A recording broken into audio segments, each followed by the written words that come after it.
ওই যে আমার শ্বশুর, ওই কি বলে, নাম করতে নেই, তুই বল না, কেষ্ট ঠাকুর যাদের বস্ত্রহরণ করেছিল তাদের। গোপী? হ্যাঁ হ্যাঁ, ওই বল্লভ রায়। হ্যাঁ, খুব প্রচন্ড প্রতাপ, দুর্দর্শ প্রতাপ। বাঘে গরুতে এক ঘাটে জল খেত। তেমনি জাঁদরেল, খুব জাঁদরেল। কিন্তু বলে হবে কি, এদিকে কিন্তু খুব রসিক ছিলেন, বুঝলি? হাসিস নি, হাসিস নি। শোন, এই 7 বছর বয়সে তৃতীয় পক্ষ বিয়ে করলে। আরে তৃতীয় পক্ষ আমার শাশুড়ি। আহা, কি রূপ লক্ষ্মীর। ওই ওই লক্ষ্মীর আর একটা নাম বল না। কমলা? হ্যাঁ হ্যাঁ হ্যাঁ হ্যাঁ হ্যাঁ হ্যাঁ। যেমনি রূপ তেমনি গুণ। প্রথম পক্ষ ফেলা ফেলা, আর দ্বিতীয় পক্ষ ফুলের মালা। আর তৃতীয় পক্ষ এই যে হরিনামের ঝোলা, আবার গলায় দুলছে। হ্যাঁ, যা আর হাসছিস বুঝি? হ্যাঁ, এই শোন, এবাড়ির ছেলেগুলো না খুব বার ফটকা। হ্যাঁ, তাই বলছি, তোর ওই বরছড়াটা, হ্যাঁ ওই বরছড়াটাকে না এটা ধরে আমাকে টেনে রাখবি, বুঝলি? আপনি মা লক্ষ্মী কথা বলুন। আমার শ্বশুর মারা যাবার আগে তার সব ধন সম্পত্তি শাশুড়ির নামে লিখে দিলেন। আমার শাশুড়ি আবার তার সব দায় দায়িত্ব ওই নায়েব কীর্তি ঘোষের উপরে দিয়ে গেলেন। তখন বাড়িতে ধন সম্পত্তি থই থই করছে, কিন্তু নায়েব কীর্তি ঘোষই যেন বাড়ির কর্তা। তার উপর কারো টুহা করার ক্ষমতা ছিল না। এমনি করে দিন কাটতে লাগলো। মেজ ছেলে তখন আমার কোলে, বড়র বয়স 6 হবে।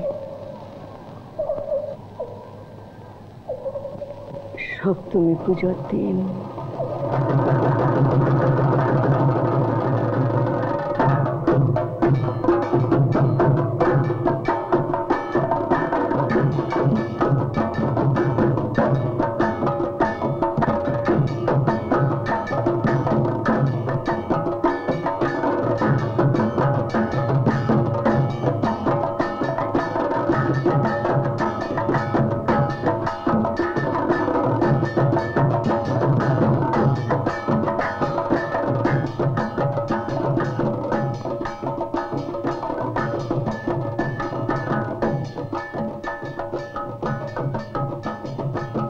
নায়েব মশাই, আমার কথাটা আপনি ভেবে দেখেছেন?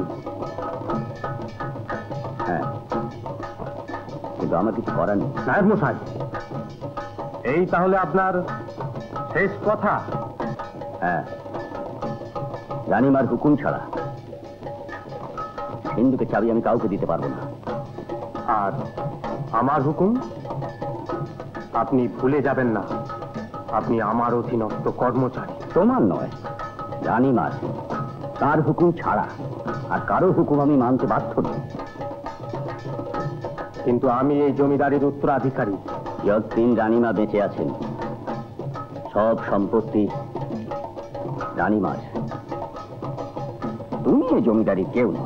এর পরিণাম কি জানেন? জানার দরকার নেই।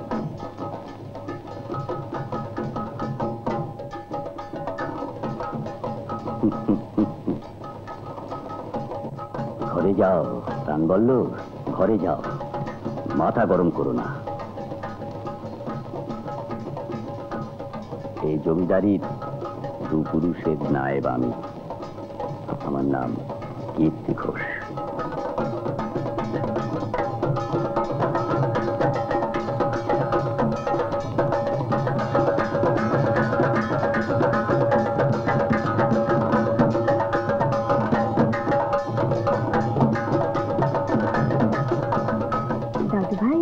শোনা, কিন্তু আমি এখন প্রচুর কাজ করছি।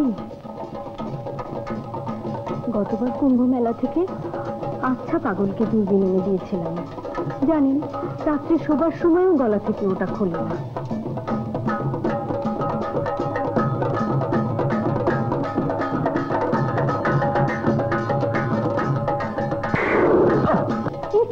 দেবী পুজোর শত্রু বলির এই নিয়ম। তোমার দাদা শ্বশুর মানে আমার কর্তা খুন না করলে সম্পত্তি পেতেন না। সেই ঘটনার পর আমার শাশুড়ি যোগিনী সাজলেন, প্রদীপ জ্বালিয়ে একলা বসে থাকতেন, কারোর সঙ্গে কথা বলতেন না। তারপর এলো লক্ষ্মী পুজোর রাত, কোজাগরী পূর্ণিমা, জ্যোৎস্নায় চারিদিক থই থই করছে। হঠাৎ কি হলো, আকাশে মেঘ ঘনিয়ে এলো, বিদ্যুৎ আর বর্ষণে পূর্ণিমার রাত ভয়ঙ্কর হয়ে উঠল।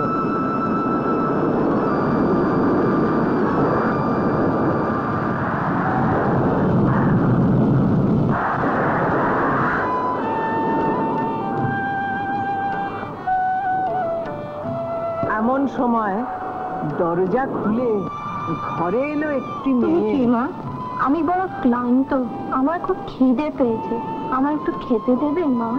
হ্যাঁ হ্যাঁ, তুমি এসো, বসো মা, আমি এক্ষুনি তোমার খাবার আনছি।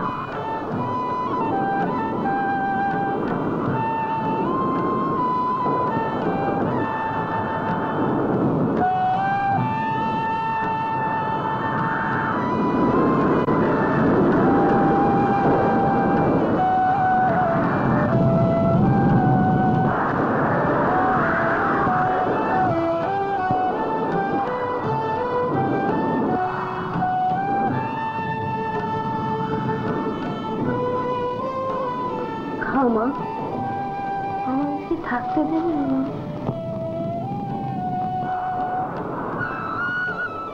দেখে চিনতে ভুল হয় না, ইনি মা লক্ষ্মী। কোজাগরীর রাত মা লক্ষ্মী দরজায় দরজায় ঘুরে ডাক দিয়ে যান, কে জেগে আছো গো, কে জেগে রয়েছো, কে জেগে রয়েছো গো? দিব, একটা শর্তে, আমি যতক্ষণ না ফিরবো ততক্ষণ তুমি এই ঘর ছেড়ে কোথাও যেতে পারবে না।